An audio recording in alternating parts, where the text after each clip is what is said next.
Love you long time. Long time. Me love you long time.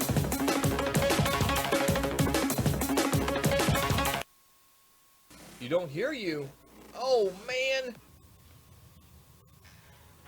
Holy shit. Well, that's that. Now we just got one.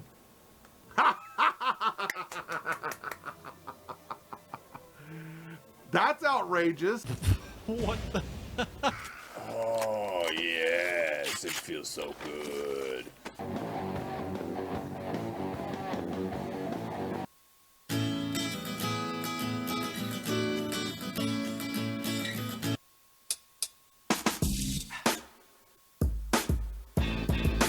Whoa! No! No! No! No! No! No! No! No! No! No! No! No! No! Yep. So you're stuck with, you're stuck with that. Woo!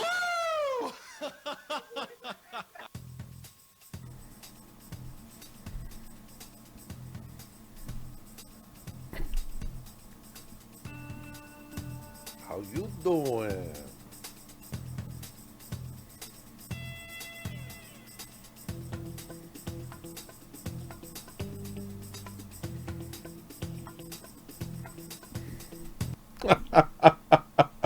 What's up, guys? Hey,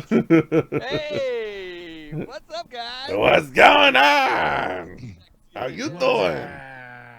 What's up? Well, definitely welcome back. This, guys, episode 5. Wow, that's a whole hand worth That's of foomph. episodes. Episode Foomp. Foomp It's episode 5. 5.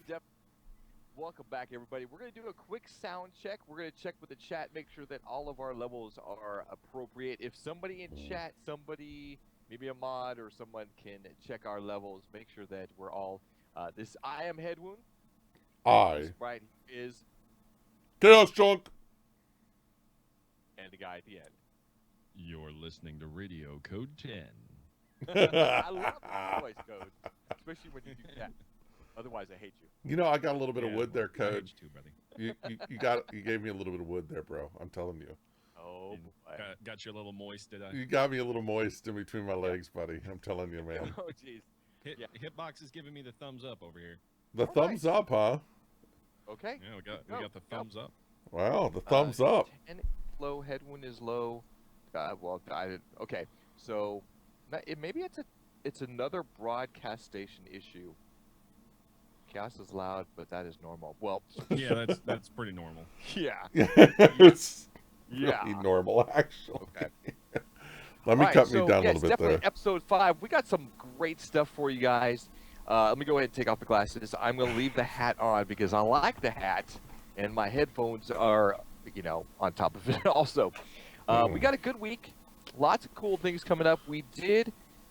Last week we actually announced the release of some new games. 2 new games, Rainbow Six Siege, and also, what was the other one? What was the other one? Well, it was, oh my God, I just had it. It was, oh man, I don't remember. Just Cause? and it, Was it Just Cause? yes, it was Just Cause 3. And that Okay, was there a we go. total play. I was doing that on purpose because Oh. I actually got the opportunity to play Just Cause 3, and I'll leave it to those people with game consoles. It's not my PC favorite. No, it's definitely not. But that's not that's last week's news. But let's get down to this week's news. We got a new game coming out December 10th. It is Roller Coaster Tycoon World, and Chaos, you actually had an opportunity to play this, and you had some friends play it. Yeah, so Stylish Kitsune, one of the admins for my servers and stuff, is really into this game, and he got to go to the press event for this at PAX Prime, and I got to play it for a really long time at PAX Prime. It looks a lot of fun. You can even go so far as to have your roller coasters flip off and go into, just craziness. It is, in my humble opinion, it's like SimCity for roller coasters or Sims for roller coasters, but still, it looks like a lot of fun. He really enjoyed it. He loved the upgrades that they've done to it and stuff, and he was having a lot of fun playing with it and stuff like that. So it looks exciting. I'm actually a roller coaster tycoon fan. Oh, and really? ever Nice. Since the original roller coaster tycoon, there were things that we, as a follower and somebody that wanted to see the franchise grow, Hmm. this is a company that really listened to us. And Uh-huh. every single time the community would come out and say, we would like this, we would like, what about making it 3D? What about actually being able to ride the roller coasters and actually following it through? What Mhm. about having like the G-force indications? All of these things that we have requested over the years have been actually adapted in. Now they have a new engine, and it looks absolutely amazing. This is one game that I definitely have on my list to play. Definitely do. Uh, Code, have you ever experienced a roller coaster game? As far as Roller Coaster Tycoon, no, I haven't. Okay. I'm sorry, I'm still the guy playing Sim Theme Park over here on DOSBox. So, Nice. No problem with Well, then let's get on to the main stories of today. The first one, the biggest one that I think of as far as newsworthy, is they actually did the Video Game Awards for 2015 of this last week. There we go. And we got a lot of categories. Now, we're not going to cover all the categories, but we will cover a couple that we kind of agreed that were things that we wanted to cover. And go ahead. No, I was going to say, the thing is that we did this backwards too, because we did the number one thing, the best video game in the world. We should have done that last. That's the whole tease thing. So You know just what? I like. Okay. You know what? We're gonna follow that. We're gonna follow that. we and can't we're gonna though. use that as the teaser for the very end. So then the first category that we're gonna cover is the best independent game. Now, as far as the independent games, the games that were actually listed were some amazing games. A couple that I've actually, two of them I've played, one of them I've seen a lot of coverage with, and a third one, or a fourth one that I had no idea. First off, there was Axiom Verge. Now, Axiom Verge was actually covered by the IndieBox, the company that reboxes games. Axiom Verge was one of the ones that was there. I have one on the shelf. I'm not going to get up and get it, but they have a beautiful box for the game. And we did I'm sure get it's some in this play stack time. of boxes I have over here somewhere. It's probably in one of those stacks of boxes. Indeed. It probably is. But we actually did get some time. Great independent game. The next was Her Story, and this is a very different game in that it relied on the interface was ghetto. I don't Just say it was ghetto. Yeah, it was ghetto. Okay, It was ghetto. Was very ghetto. Yeah. Ghetto. Yes, but the storyline was very compelling. The character acting was very well done. Didn't the character actress in that get best actor or something like that? Didn't she win an award? I believe she did. It is very possible.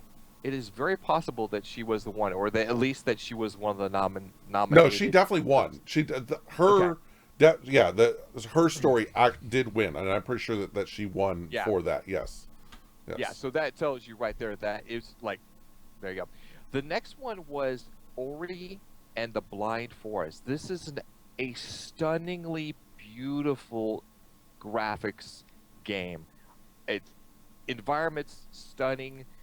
This is a platform, like it's one of the scaling ones where you can go up or down, left and right, and go all over the place, and you have puzzles to solve. It looks amazing. Let's see, the fourth one we had was Rocket League, which Code 10 you've had some experience with. I love that game. I should hate that game. I love that game. And you know what? It's one of those games where I guess you are either going to love it or you're going to hate it. I have not played the game. To be 100% honest, I have not even touched it because when I saw the play, I just couldn't get it. And I think I don't recommend playing it because once you play like 1 hour of it, next thing you know, you're clocked like 2,000 hours of it on Steam, and you're just like, what the fuck? Yes. And you know what? I feel like it would be like one of those, like the Minecraft experience. No one understands the Minecraft experience unless you actually play the game. And then it becomes your whole life. The same thing with WoW. I wouldn't know It- anything it- about that. Either one of those games, by the way. Yeah, I wouldn't know of either course anything not. about those. Of course not. And then the final one, which is completely unknown to me, is called Undertale. And I have no idea. Have you No. you either? No, I only made it through about You know- 20 minutes of this whole the thing before I had to do something else, like do this show. So I watched as much as I could and did some reading on it. But yes, go ahead, Code. I watched it. I watched it. I was actually hanging out with my team that I'm a part of over here on Hitbox watching it, and I mean, there was some stuff that came out of the Video Game Awards that literally everybody was like, "What? Yeah. How Yeah. did it get best anything?" Yeah, Yes. yeah. I think And it's I one think of those, that like sneaky little mothers that came in. right, I think that the game of the year, I think, is a little bit questionable by some of us. Well, yeah, we won't get into that yet. But out of those, I would have chosen Ori. Truthfully, uh-huh. just For based Game on of the Year? Well, no, we're talking about the independent game of the year, not okay, I the gotcha. game of the year. And we know This what is came best up as independent. the independent game of the year, and let's just go ahead and start What was stepping it? through it. It's in order, so we got to do it in order. So we might as well do the first one first. Well, no, we're not going to do the game of the year. We're going to do the independent game. We can't. First. Remember the Yes, we graphics can. are in an order. Rocket League. Oh, that's right. Graphics are in a certain Wah, order. Ding wah, ding. wah. Oh, Jace. No, you just showed. Oh my goodness. Okay, let's Just let back it up. go. Just let it Okay. go. Just let it go, man. Damn it. Just walk away. So, okay. Fine. Done. Yeah. Okay, Code's later, out. boys. Code's It done. was all. I blame chaos. It's all his fault. Listen. Okay, so let's go back to the game of the year. We had let's see, 1, 2, 3, 4, 5. We have five games on the list. We already could see that we know that The Witcher 3 won, but Bloodborne was on the list. Fallout 4, oh, pretty good. Metal Gear Solid 5: The Phantom Pain, Super Mario Maker, and The Witcher 3: Wild Hunt. And of course, The Witcher 3: Wild Hunt was the winner. But do you guys disagree with this? You in know, any way? we discussed we discussed this yesterday, and I don't mind bringing up this topic again just so we can discuss it here. I really thought Super Mario Maker would have made a really good run for this because it was so unique and it's so Matrix, I guess is the best way to put it. It came out of the blue. People, I don't know if people expected it or not, but it's gotten a lot of play time. People really enjoy it, but like you said, it's niche. I also believe that the reception for Fallout 4 is much higher than the reception for this game. And so again, I'm not understanding why this game won it. And plus, I'm speaking out of my ass. I really don't know their criteria. I haven't played Fallout 4. We've talked about Fallout 4 and having bug issues. We don't know if this has bug issues or if that played a role. But I'm just saying that I question this right here. I have no interest. There's nothing that makes me want to play this. Okay. At least some of the other ones, Fallout 4, I have a little bit interest in. What was the other one? Mario Maker. I never played Mario. I have more interest in playing that. Anyway, that's my 2 cents. Metal Gear Solid and Bloodborne. Yeah. So, I just, that's, so what do you guys think? Code. Go ahead. I played some of the original Witcher, and I really enjoyed it. The original Witcher actually kind of, and I know people might jump on me a little bit, but it reminded me a bit of Myst. Mhm. It seemed very. I mean, there was some puzzle play to it. It seemed as well as yes, I can see that. I remember that too. Yeah, I mean, it interested me. Unfortunately, I never got around to playing The Witcher 2, so I haven't gotten into The Witcher 3 yet. That said, with my experience with the original Witcher 3 stands out to me. It's something that I'm like, yeah, I want to try that. And then I've heard that it's absolutely gorgeous. Okay. Just it will take a top end card and push it to the limit. to make the game look absolutely amazing. So, you know, me being a hardware snob, I want to play that. Right. You know, as far as the others, Fallout 4, and this is coming from a guy who absolutely loves Fallout and Skyrim. I play Fallout 4 a lot.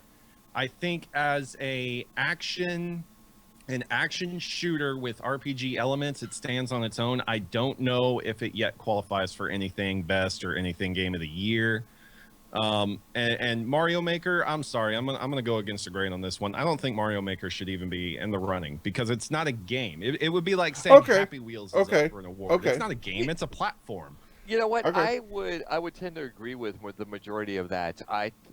I think when it comes down to the idea of what I would think a game of the year, year has to be an all around. Yes. It has to have the beauty. It has to have the gameplay. It has to have the audio. It has to have the storyline, possibly. Right. It has to have, you know, a point to the game where it actually makes sense and that it nails that point. Yeah.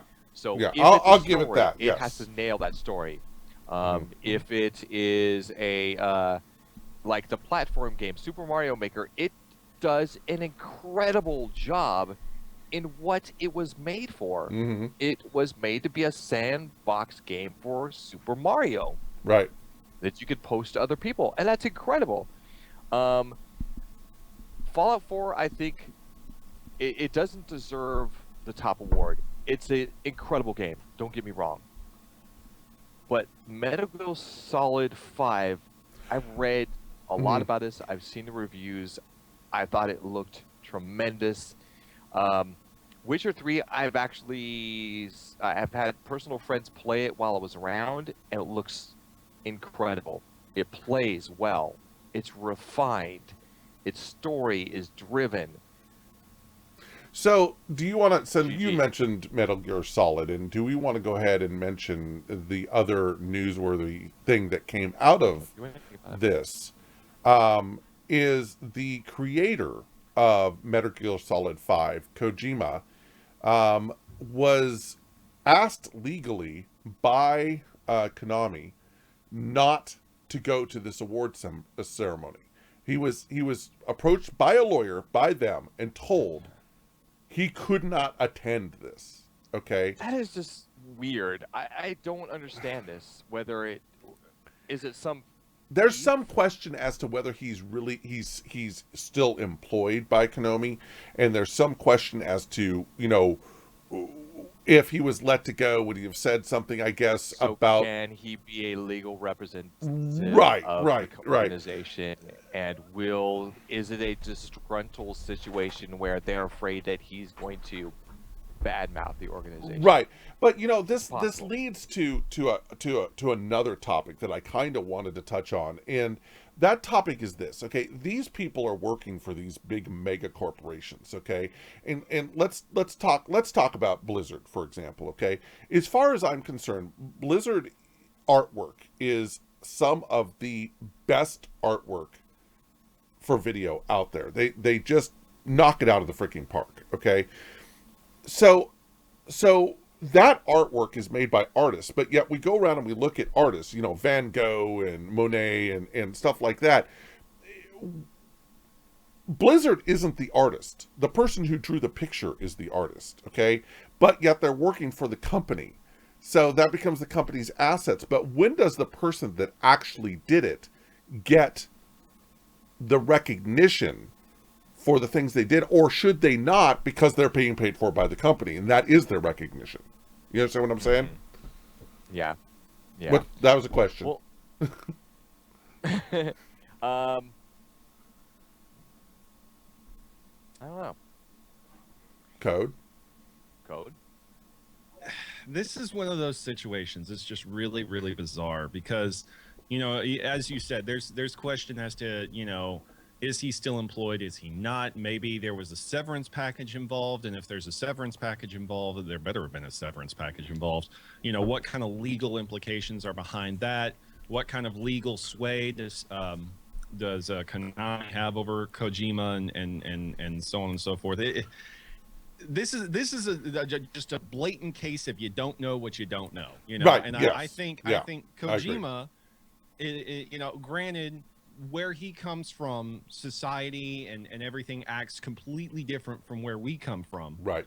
But be that as it may, I would think that if there was no ties there, if there was no binding legal agreement on the back end that we don't know about or so on and so forth, they would have come to him and said, hey, you can't attend the Game Awards where your own game is being recognized. And he would have said, fuck you very much. Right. You know, right. But I don't think that's the case. I think there's something there that he, basically was bound to acknowledge it and sit that one out. Right. All right. So let's move on to the next thing.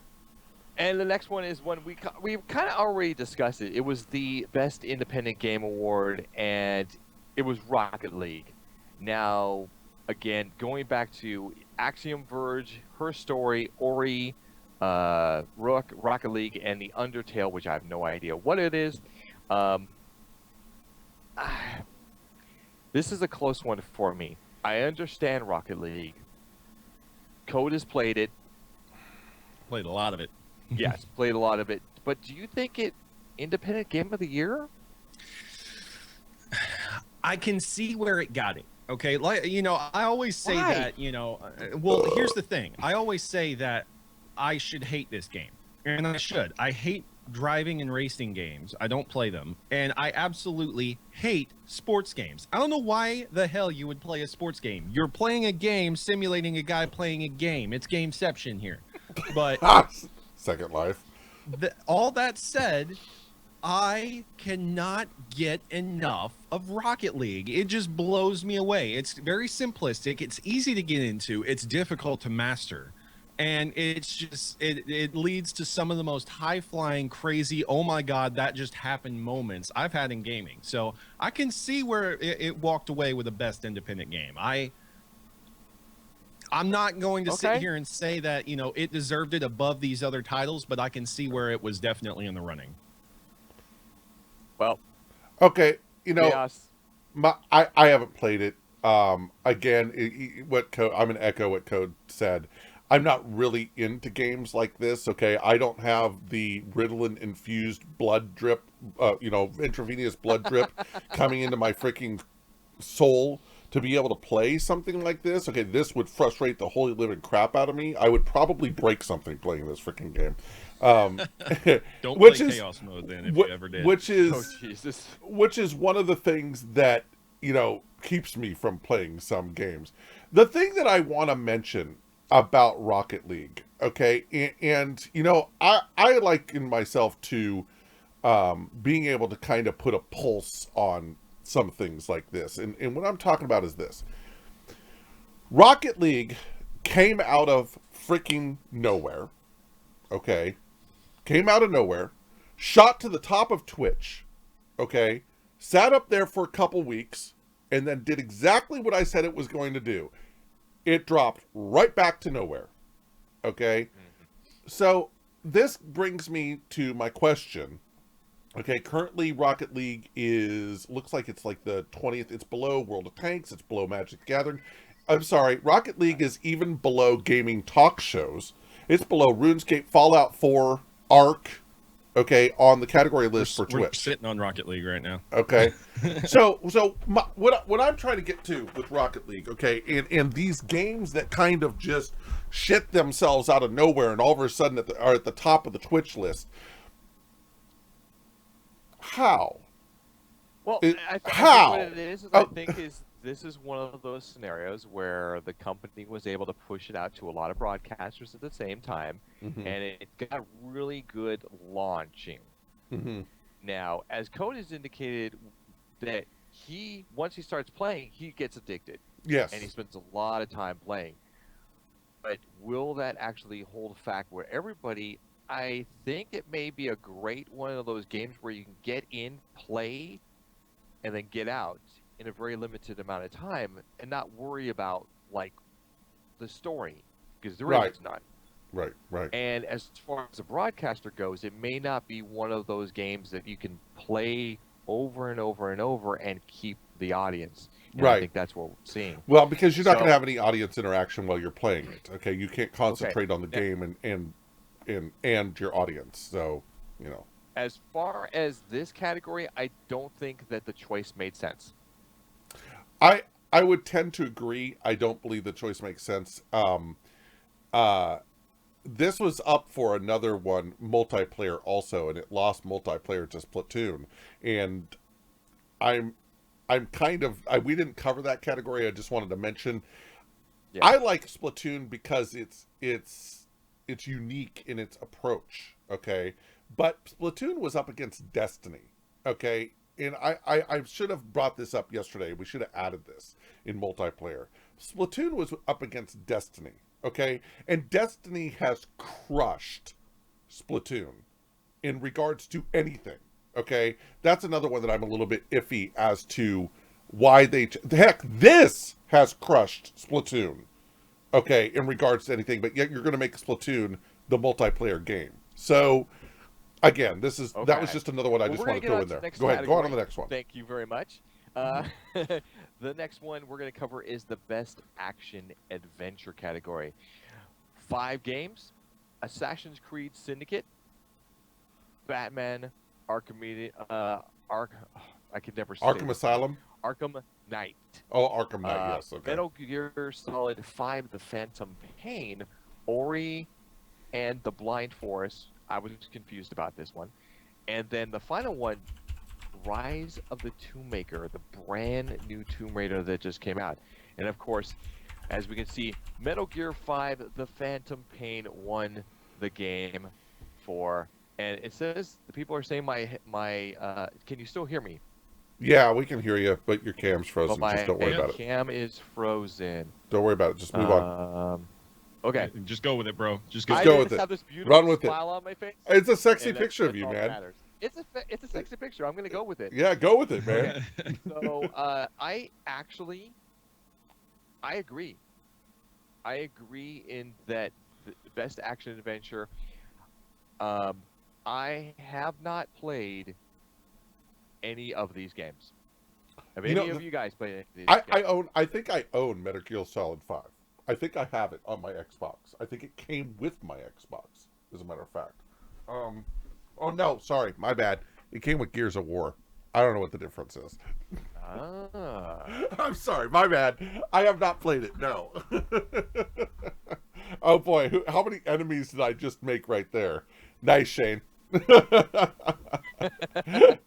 Nice frozen cam look there. Should we all do it? Nice. Anyway, yeah, Hey, now I don't have any. like anything on. I could literally do whatever I want now. You could. You mean we're not supposed to be pantsless while doing this? Headwood, put your shirt back on, Headwood. What's next? So the next category that we have got is the category for the most anticipated game. And these are games that are not out, but have had an amazing amount of hype from. Yes, indeed. So what we've got here is we've got, again, 5 games. We've got Horizon Zero Dawn. No idea. No Man's Sky. Quantum Break. I'm excited about Quantum Break. I want to play this. The Last Guardian, which looks incredible, and Uncharted 4: A Thief's End, which actually is in beta currently. It's in a closed beta right now, and a lot of people have been invited to. But it's a PS4 only game, which kind of limits the audience for it. Is No Man's Sky platform specific? No, it's on Steam, I do believe. Yeah, it is on Steam. Oh, okay, right now. okay. And I don't see that it is specific in PC or Mac, but since I'm on a PC, it does show it for me at least. But looks as far as like these games, I don't know a lot about. I don't mean to interrupt you. It looks like it's Windows only right now. Okay, Windows only. I'm actually really hyped about for Quantum Break though. I haven't even looked at Quantum Break. I have looked at this, and this is looking pretty good. And yeah, I've looked into this, and this one I'm actually agreeing with this. I do believe that this is the most anticipated game right now for people. I agree. This one just keeps popping up onto my feed. Like every now and again, when I'm just starting to, I'm not remembering it or something like that. Somebody's talking about it again, and I think they are doing very well with their social media and their trade show appearances and so on and so forth. I can agree with this one. They're teasing the hell out of this game, and I can see how they're generating the hype and making it the most anticipated. Right. Concur. Very good. It makes Very sense. good. Let's move on. All right. So the next and final category we have is the best mobile handheld games. And the reason I put this in here is because my family has all these everybody has a mobile device that can play a game. Whether it's an iPad or whether it's an iPhone or an Android device or whatever. Exactly like Code. Is that the world's smallest iPhone? No, actually, Dude. I hope it's not. Dude, This get on my level, bro. No, Seriously. no way. I'm sorry. I don't need a phone that can double as a damn dinner plate. Okay, I do. Okay, get on my level, bro. Well, if I were to show you, I actually have this game. I actually have Lara Croft Go. Croft. Damn it. Or Lara Croft. That's my Lara bad. Croft Go. It's Minecraft with Croft. Tomb Raider. And this goes back to the original. I've been a follower of the Lara Croft Shield. Now okay, first of all, this went against Fallout Shelter. How many people here have played Fallout Shelter? I'm raising my hand, as you can't see, but I am raising my hand. Also, there's been a rebirth of Pac-Man, Monster Hunter 4, which has been... The whole Monster Hunter series is just phenomenal and been around for a long time. And then Downwell, which looks very odd. Nah. So I played both this and Fallout Shelter. Fallout Shelter for me gets to a certain stage and then it's just like I'm done. It's tedious. I'm done. It's like, okay, I've been collecting materials from rooms and upgrading followers for the past 8 hours. What am I doing for the next 8? Wait a minute. Well- Wait a minute. You just described World of Warcraft, Warlords of Draenor. Yeah, about Yikes. that. Yeah. Well, there's a reason my freaking subscription has expired, and I can't be bothered with updating it yet. You just literally described World of Warcraft, Warlords of Draenor. That's so funny. All right. Okay. I tried to fix my camera, but it doesn't look like it's gonna work, so I'm gonna leave it off.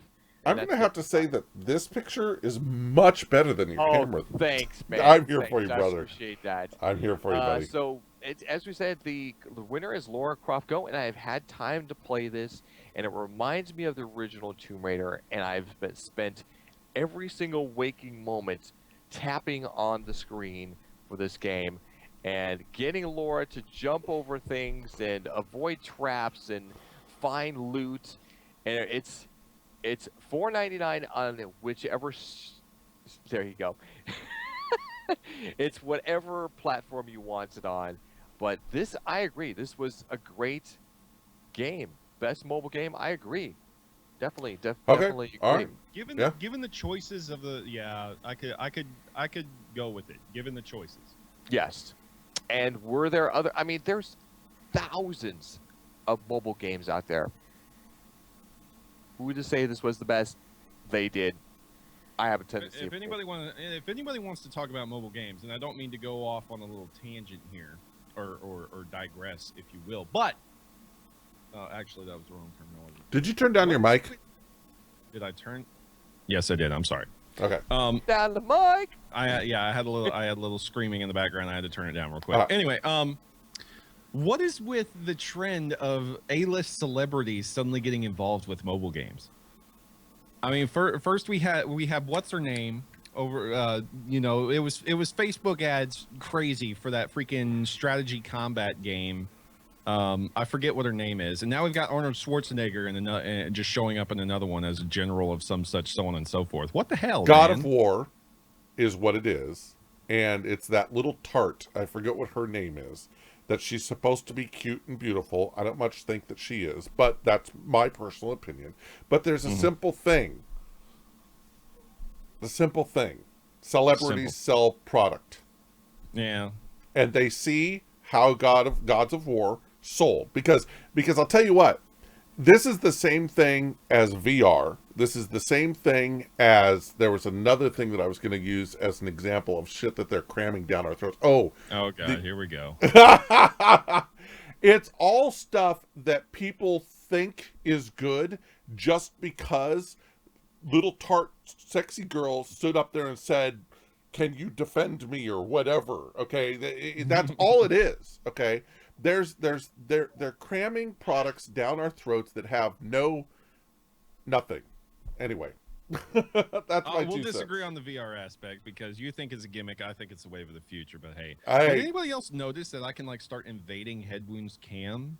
Can you? Oh, look at that, hey, mad hey. skills. Ooh. Look Hands at you off, go, man. girl.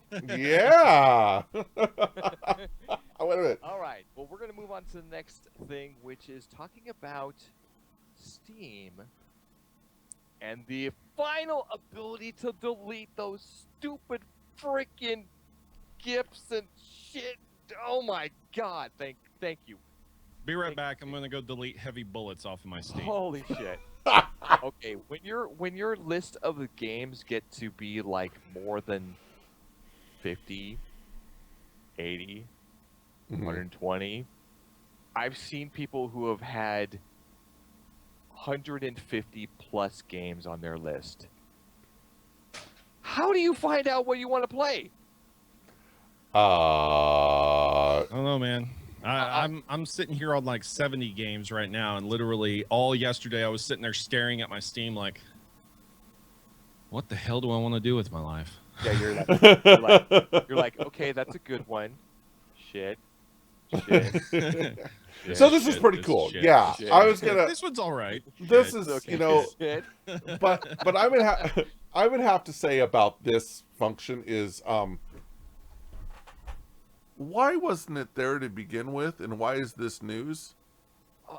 I mean, I understand the topic and I understand why we're covering it, okay? But the fact of the matter is, this should be something that should have been freaking put in when freaking Steam was made, okay? Why is this? Oh my God, the Delete games feature! from your library. Story at 11. Yeah.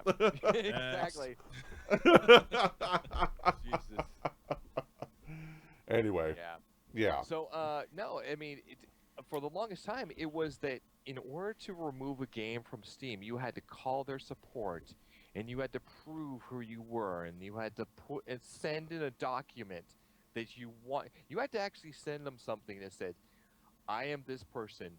Here is my license. This is who I am, and this is my account, and this is the game I want to get rid of," and then hope that it actually worked. Well, I think the problem is like you know, we're looking at this right now, and it's you know, they're about to permanently delete Fallout 4 from their system. I think the issue is, you know, you're putting in an option for people to throw away their money.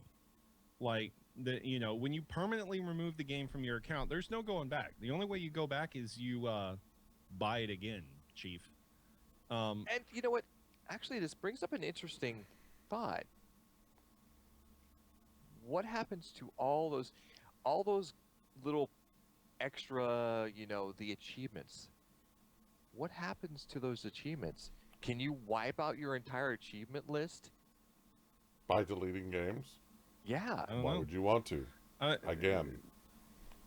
It's interesting. I mean, it lends to a lot of questions. I mean, honestly, I don't think anybody cares about a Steam achievement list like they do in Xbox Gamer Score. Yeah, that's true. That's true. You know what? I'm actually very interested. I want to see in chat, and I know that a couple people have already volunteered. How many Steam games do you have? I got like 30, I think. How many Steam? Yes, everybody in chat. I want to see how many games you got. We had Combat Zerg 241 games. Dude. All right, Code. Thanks for.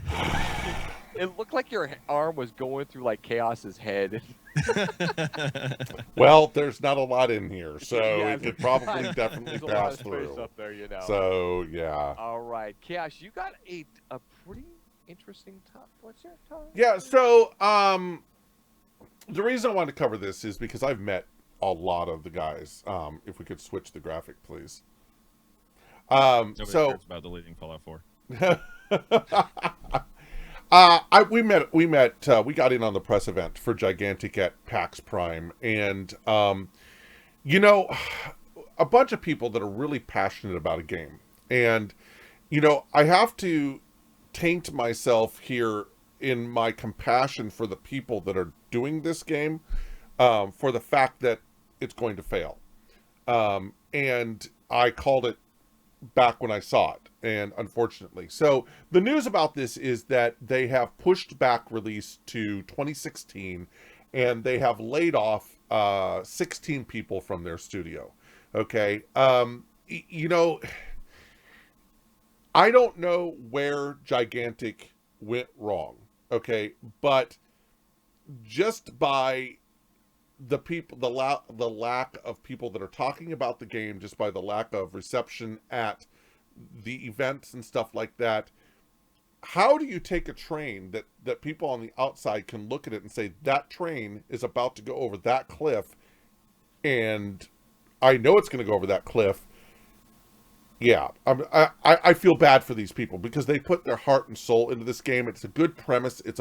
I kind of had fun playing it. It was a little bit confusing to fully understand what was going on in the game, but ultimately this takes MOBA, puts 5 versus 5, and also puts a hero in there too, a big monster hero. And the big monster hero only becomes vulnerable at certain times when you do enough, when you kill enough of the other players on the other team. It gets it to the point to where it's vulnerable, and then you can attack their hero, and of course that's like attacking the base in MOBAs and stuff like that. So it's a new twist on MOBAs, and it's just not gaining traction. And this just shows by the fact that they've pushed back release to 2016, and they've laid off 16 people, and I feel bad for them because they're passionate about their product. Anyway, that's my 2 cents on Gigantic by Motiga and the fact that they are doing what they're doing. Either one of you have any input on this? I kind of question, you know, are they really failing? I really don't see okay, unless a game like if a game releases and you know 20 people buy it and they absolutely love it, I don't really consider it a failure. Okay, maybe you didn't get your money back and your studio's going under, but you released something that somebody somewhere liked. Well, Code, you got to understand. It's about money. Okay, it's not sugar-coated. It's about money. And is it going to make money? You're absolutely right. I can understand the context that you're talking in. And basically, if Gigantic doesn't make their money back on this game, then it's a failure. But, you know, I kind of challenge the thought, okay, if a studio releases a game and they break even, they don't earn any awards or whatever, but they break even, is that a failure? I don't think so. Well, okay. Yeah, it is. Okay, because money makes the world go round, and I hate to say it, they're making this game to make money. That's the only reason that people make games. Okay, there are few people out there, good games that are made for the joy of the game. Minecraft, for instance. Okay, Minecraft was made not to make money. Minecraft was made because he saw something, he wanted to make it, and he made it, type of thing. Pretty much all this other stuff, Fallout 4, freaking CSGO, all of that stuff is to make money. Okay? That's my 2 cents on that. Anyway, yes. But I can see where you're coming from. Is it a failure that they made it and people don't play it? Yeah, that's a failure. Yeah, and yeah, I think they built it. Yeah, if people just absolutely don't play it, then yes, I can agree. But I don't know. Like, honestly, I don't know enough about the game right now to give you a honest prediction. Right. But I've met, I met with Gigantic at RTX, and I have the same impression you do about them. They're a bunch of people that are just super passionate about a game, about making games. So, I mean, they've got Gigantic has other, or the they have other games that they've been pushing and so on and so forth. If Gigantic falls through, I don't think the studio will go down, gonna just collapse. Right. Makes sense.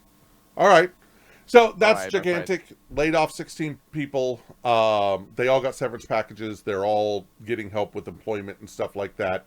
And they're pushing the release date back, which is sad to hear for a bunch of people that are really passionate about the game. So, are we ready to move on to this? Yes. How many people love Maximum PC? I do. Maximum PC is a hardware company, or not hardware company, but they're a review company that is based on gamers and hardware geeks, and how they are able to screw this up. I don't know if there's no pun intended. It shocks me literally that some dumb ass. But the thing is that I think that this is a more broadly reported. I don't think it's necessarily what we read in the article. Okay, I pulled this article off of PC Gamer, and what this is about is the new Skylake processor bending under the pressure of third-party coolers. All right. Okay. Who the F is being so freaking brain dead to screw down their freaking coolers so hard that it bends the goddamn CPU? Well, I'll tell you which. I'll tell you which ones. Okay, the damage was caused by installing either the EK XLC Predator 240 Deep Cool or the Corsair H90 liquid cooler. We thought too much force had been applied to the chip by installing one of these coolers with an electric fucking screwdriver. Who in their right canoodle? I mean, I understand these. Holy shit! I understand these bozos, have like processors coming out of their canoodles, and that they just gotta. Are you so lazy that you can't reach in there and thumb screw down your goddamn processor? No wonder it bent. Hey guys, I'm installing my water block. Ain't nobody got time for this, so excuse me while I get my impact driver from Milwaukee over here. It's like, is it tight yet? No, let's do it again. I'm sorry, but this is almost a non. Whatchamacallit.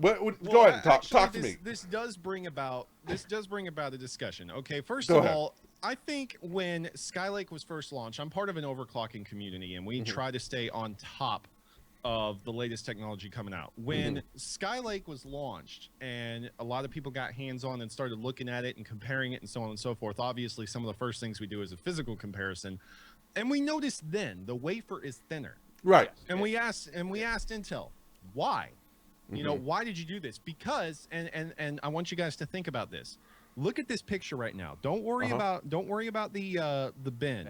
Right. Look behind the bend at the two chips side by side. What do you see? Is that a cooler? No. Don't. Oh. Look at the look at the wafers themselves. They're look thinner. Past the bend, down the seam. What do you see? They are the exact same height. Yes. Okay, so yeah. Thinner wafer, but still sits exactly the same height as the rest of the Intel processors. So what that means is the integrated heat spreader is taller. So, yes. Technically speaking, thinking about it, I can see where this would come from. That, a cooler, which is originally designed for coolers are designed with a certain tolerance. They have to be pressed against that integrated heat spreader with thermal paste filling out all the little gaps to make sure that the heat transfer is good. If there's a variance in that heat spreader, it lends itself to a problem just like this, especially if you don't have a strong enough substrate to take on the force of it. And then you got idiots with electric screwdrivers, just like, well, this looks like, this looks like one of those points where they did one side, and then they moved to the opposite corner to put it down, and it even it out. Yeah, and it was already too low. That first side was already too low. You know, and we're of course reporting this just by an article that we're reading on PC Gamer. We haven't actually put hands on to these processors and done this kind of stuff. The processor. I just happen to know that when I'm tightening down a freaking cooler on my processor, I'm being careful. Okay, and I'm following the instructions. The instructions specifically state thumb tighten, meaning that I tighten it and I walk away. I don't take a freaking electric drill go.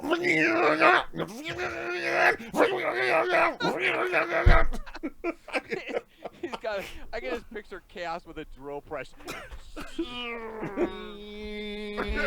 Got it. Okay, got my new hole. Okay. Got it.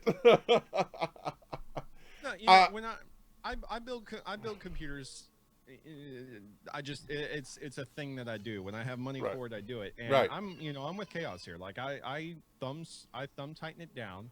I maybe grab the screwdriver and give it a little twist. Right, if you can't get your fingers in there, but I'm not going to go reef on that fricker. I mean, yeah. This is absolutely ridiculous. I mean, I think this is one of those examples of stupidity, and I think that there's a lot of coolers down there a lot of coolers out there right now that are actually too tight. They are too tight. But Intel, before Skylake, Intel had the strength built into their processors to withstand it.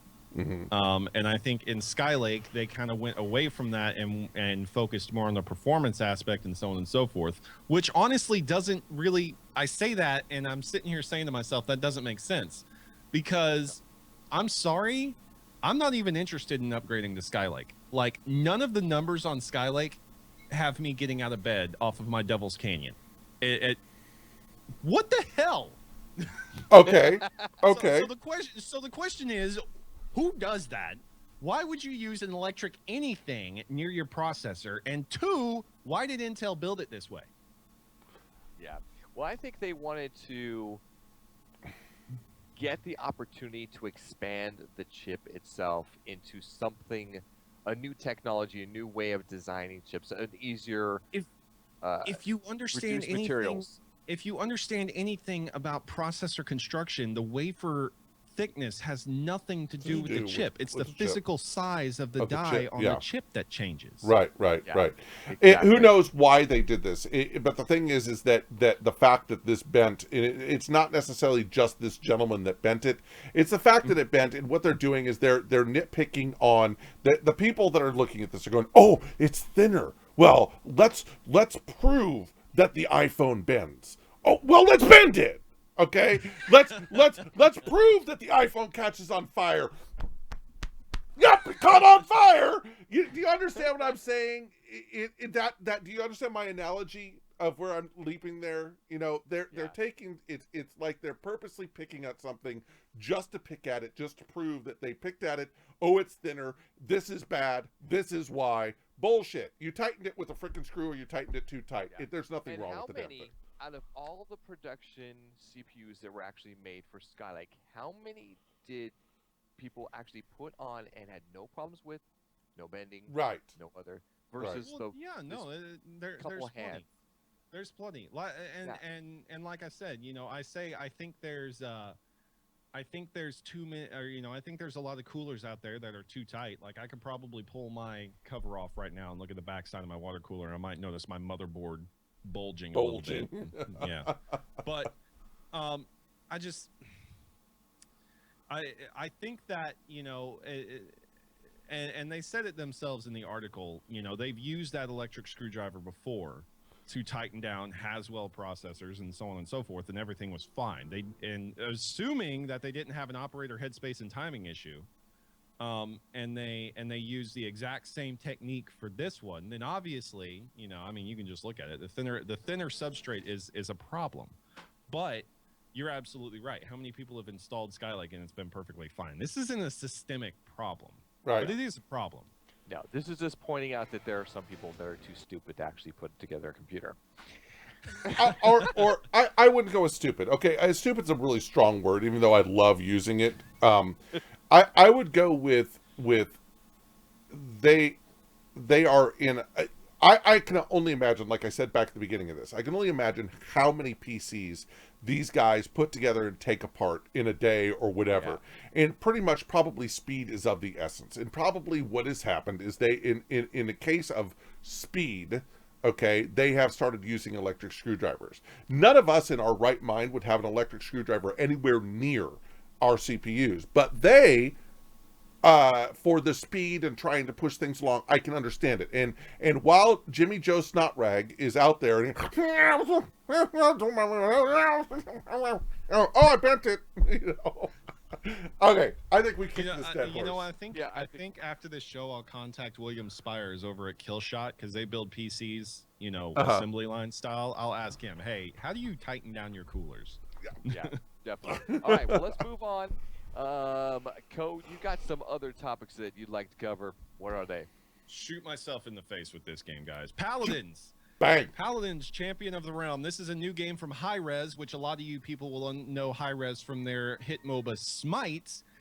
Paladins is a first-person shooter, point capture MOBA hybrid, kind of, sort of, a little bit. It's pretty interesting. I'll give it that. It stands on its own as a shooter. The closed beta is open right now, so I know some of you in the chat may be part of it. The jury's out for me on this game. I actually played a little bit more this morning just to check it out, see if I was maybe just having a bad night or something like that. And truth is, I kind of had a similar experience. But as far as the game goes, it's a shooter. It's a shooter. The graphics are very Ratchet and Clank style. And I mean, I can see where it kind of has its fun. It has classes that don't feel they don't feel really homogenized. They have their own little quirks and aspects and things that they bring to the fight. There's a couple of different aspects of it that really tweak me. Okay. First of all, you're looking at this picture right now, and right here above my head, you will notice that the Paladins, Champions of the Realm, what's behind there? Looks like 3 trading cards to me. Okay. It does. Yeah. Now, I don't know what it is with games and cards. Like, is the new is the old recycle? I mean, I've got playing cards on my arm right now, Chief, but that doesn't mean I want to have playing cards in every single aspect of every game that I play. This game does it. Dirty Bomb, another shooter that I really like, also does it. And the cards just they do different aspects. Like in Dirty Bomb, a card is a complete loadout. So you pick a card, and that's your primary weapon, your secondary weapon, your bonuses, your boosts, and your freaking whatever else you use. In this game, the cards are more like, like when you level up in a MOBA in League of Legends or in Smite, you level up and you get to pick an ability, or even Heroes of the Storm, you level up and you pick an ability, right? Mm-hmm. Sure. That's what Paladins is like. You level up and you get to pick from 3 cards to plus up your ability, one of your main attack abilities. You have all your abilities to begin with. These cards just boost them. They buff them to different aspects. So it's irritating because you can build your own decks, kind of like Hearthstone. So you're running into this match and you got this deck, this super powered deck, got it, as soon as I level up, I've got a plus 2,000% damage on my main weapon. I win. And it irritates me. Sir, you just answered your own question. We discussed this. We talked about this, okay? Yeah. And I'm going to throw this out here. The reason that they have cards is so that they can introduce the pay-to-win cards that you pay $29.95 to get. You throw it on your deck and you go out there and get everybody, okay? That's the only reason that cards are in these games, is because they're a simple mechanism. I want to win. oh, here's a card that gives me plus 200% kick ass. I'll take that card. I'll put it in my deck. I'll play it. I now have plus 200% kick ass. I win. Okay, Yeah. that's why the cards are in there. You know that as well as I do. It's about pay to You win. know, and absolutely, you're absolutely right. But I just cards. Like I don't know why cards. You know, I mean, Easy to understand. anyway. Yeah, It's easy I'm right there with you. for pay to win to understand. Yeah. All right. It does. But- It does. I think as far as the company goes and what it's doing, it makes sense as a money company standpoint. Yeah. But will it stand alone as a game that will be No, there this for a game's while? going nowhere. I don't know. I honestly don't think it will. I No. don't think it will. It brings nothing to the table for shooters. There is nothing new here. If you've played Counter-Strike Go, if you've played Dirty Bomb, if you've played Team Fortress 2, if you've played Overwatch. Overwatch, you've played this game, guys. You know, I'm not Yeah. saying if you get in the beta, don't try it. Absolutely. I mean, obviously, some people are enjoying it. It's not my cup of tea. All right. Not his you go. cup of tea. Literally makes no sense. What's next? Code.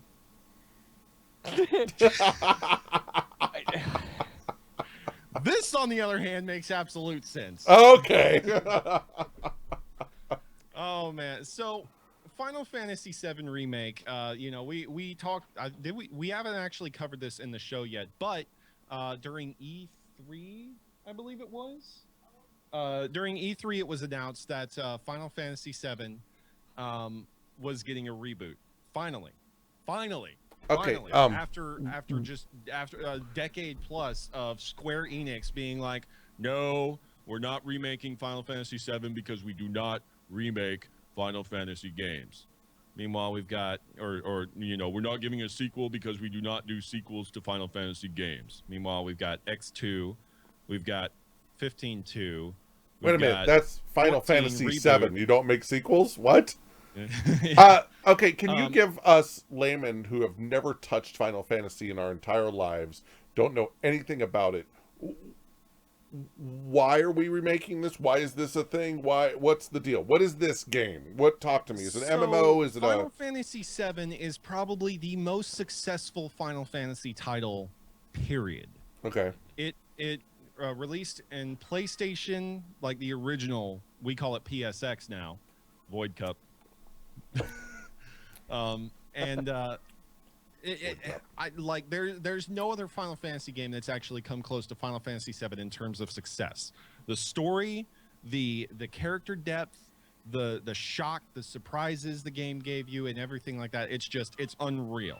And I think you can tell, you know, by just the amount of spin-offs off of this title alone. We got Dirge of Cerberus, we got Advent Children, we've got Crisis Core. We, you know, all these different games that have come out based off of this world. And I'm pointing in the wrong direction. That world. That world. Yeah, that one. It's easily one of the most successful titles to date, and it's something that we have as early as PlayStation 2, when the new graphics engine started coming out and people started realizing what video games could be capable of in terms of graphics. People were calling for hey, you know, you need to update this. PlayStation 3 came out, it got even loud. It got really loud when Square Enix teased us all. And they did a reboot of the Final Fantasy VII intro sequence using PlayStation 3's graphics engine. Okay, they did that, and they called it the Final Fantasy VII technical demo. And I don't know why they did it. I don't know why they chose Final Fantasy VII and not any other game. You know, but they did Final Fantasy VII. They redid the iconic intro sequence in PlayStation 3 graphics, and the world blew up. Oh my God, remake coming, and of course Square Enix pops out. No, we're not making a remake because we do not remake Final Fantasy titles. We're working on Crystal, this Crisis, something or other, blah blah blah. Anyway, it's a whole bunch of garbage. Turns out that particular intro sequence is actually modified a little bit and used in Crisis Core a little later on for the PSP. So there is that. But why this is big, I mean, it's just that. It's one of the most successful titles. It's one of the most well-loved titles of the Final Fantasy genre. And to actually update it into modern HD graphics and give it and give it a new engine, as I'm sure we're about to see. It looks stunning. It's exciting. It's exciting. It looks stunning. And didn't it, as far as the combat system used to be you had to it was tell called each ATB. thing. Yeah. It was called ATB, Active Time Battle, and players of Final Fantasy 6 or Final Fantasy 1 through, I want to say 9, or maybe even 10 actually, will understand what ATB is. 10 actually started to kind of drift off of ATB, and as we got into 12 and then 15 and so on and so forth, the ATB really started to kind of go away. But it was literally like a complete turn-based battle. Your characters would take their turn doing their attacks, their magics, their summons, their items, so on and so forth. The enemies would take their turn. You know, sometimes it kind of get mixed in. You'd have an enemy turn come in the middle of your turns and so on and so forth, because the battle system's just kind of weird and shuffles around sometimes.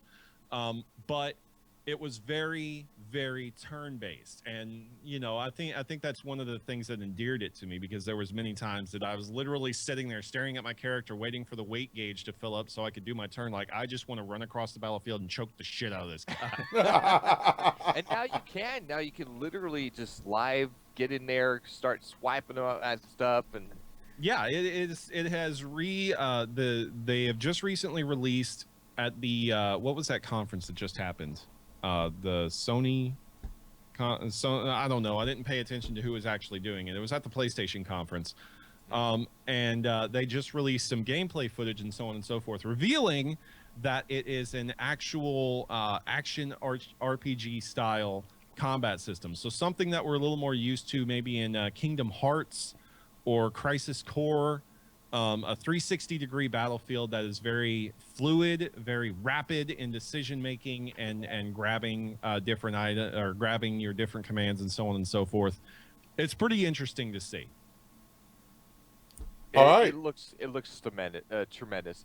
Now I see something comment about the voiceovers or something. Yeah, so that's one thing that I just kind of wanted to comment on. It was considering the technology of today's games, it's absolutely expected. But considering the characters that we're talking to, these are traditionally characters that had no voice. We had Advent Children, we had Crisis Core, which gave voice to certain characters. So we kind of understood what to expect with Cloud. We knew what to expect with Sephiroth. We knew what to expect with basically the main protagonist cast. Barrett, Yuffie, Tifa, Aeris, Cid, so on and so forth. We kind of knew what to expect with them as far as a voiceover, but this particular gameplay footage video that was released lended voices to characters that we never heard before. Biggs, Wedge, and Jesse were definitely a major impact in the first couple hours of the game as part of the major protagonist group, and they were characters that they were just never really given a voice, never really touched on any of the other topics or any of the other games and so on and so forth. It's pretty fun to see. And it's just something that stood out to me, that, the full voiceovers coming through the cutouts. Again, probably something that was expected, but it excited me to actually hear Wedge, Jesse and Biggs talking. Their little banter. Okay. And I wish Awesome. I could talk to you about this game and stuff like that, and I know nothing about it. You know what? I'm really I'm glad that Code 10 has been involved with this franchise for so long. It has always been one of those franchises that has intrigued me, but it scares the crap out of me because of how huge the community is and how expansive the games are. I mean, let's face it, guys. Let's face it. We were talking about WoW earlier. The only The only franchise that has the volume level to unseat WoW is Final Fantasy. I'm just saying, like, it's the closest competitor to WoW right now. If WoW screws up, Final Fantasy is about to have its heyday, and in the MMO arena, you know, it's already got its heyday in the rest of the gaming arena. It's about to step into MMO, and it'd be big. This franchise is crazy, and the people behind it, you know, I love them. I love being a part of it. I'm excited. Like, I don't have a PlayStation 4 right now. I'm about to get a PlayStation 4, y'all. All right, man. Oh, damn. Well, I think that's about it, you guys. I think we're ready to, first of all, great show, and you guys are awesome. Yeah. Everybody, thank you so much for watching. This has been me, Chaos Chunk, Head Wound, and Code 10, and this has been Literally No Sense. Make sure that you guys go check us out and follow us on at Literally No Sense on Twitter. And I believe that you dropped the E off of that. Literally No SENS. It is already in chat. Yeah, it's already in chat and stuff like that. But thank you very much for being here. If you have any topics you guys want us to talk about, don't hesitate to, like, shoot us a tweet and say, hey, could you cover this or anything along those lines. If you don't like the directions that we're going with some of the topics, we are definitely love to hear feedback about what you guys think. I'm having a blast doing this. Okay, so I'm just having a blast, and I love these guys. I love him better because I want his mic, but that's besides the point. All right, guys, this has been Literally No Sense. Thank you very much for coming today. We will see you next Sunday. Same bat time, same bat channel. We out. See ya. Bye. We out.